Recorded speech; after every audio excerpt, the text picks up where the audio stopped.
What is going on, gearheads, mechanics, and motor enthusiasts?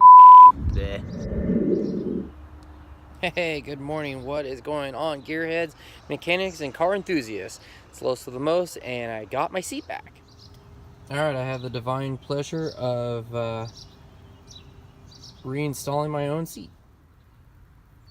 So these two little pins came shooting out when I uncoupled this particular one, so I'll be very curious if I can get it back the same way I found it. That seemed to have gone on a little bit too easy for my liking, so maybe I'm getting better at it. I don't think the last clip, last bolt, last screw theory applies to reinstallation. Alright, we have success. Brand new seat. Until next time I have another car project. Deuces.